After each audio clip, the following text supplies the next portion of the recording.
Pour revenir sur l'école de musique de Soleure, moi j'entends bien ce que vous dites, Monsieur Chassot-Bénet, mais la grande prudence dont vous faites preuve aujourd'hui, vous auriez peut-être pu en faire preuve au moment de l'Assemblée générale pour ne pas susciter des faux espoirs.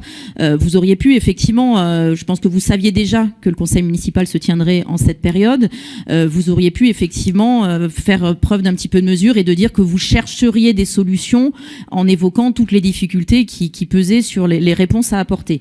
Parce que, encore une fois, j'ai été, moi, très contente de vous entendre, et vous savez que c'est rare, que j'étais très contente de vous entendre à cette assemblée générale. Donc, pour que je sois aussi contente, c'est parce qu'effectivement, j'avais trouvé que vous apportiez la bonne réponse au bon moment en respectant effectivement la forme démocratique de notre assemblée.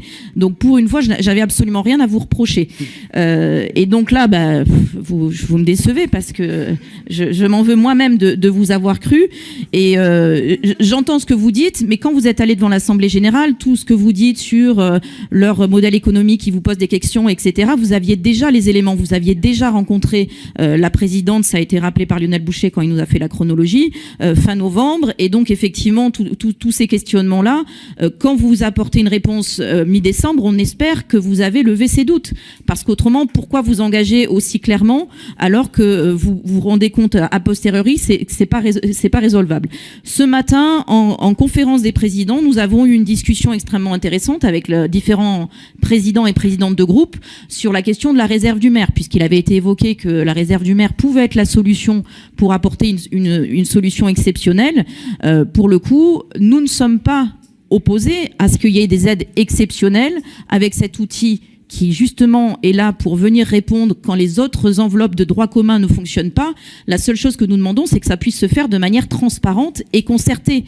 Si vous étiez venu nous dire aujourd'hui, voilà, il y a des critères, mais on vous propose d'y déroger exceptionnellement, en apportant une aide exceptionnelle. On en vote tout le temps des aides exceptionnelles. Encore le dernier conseil municipal, on en a voté pour des centres sociaux ou amicales laïques.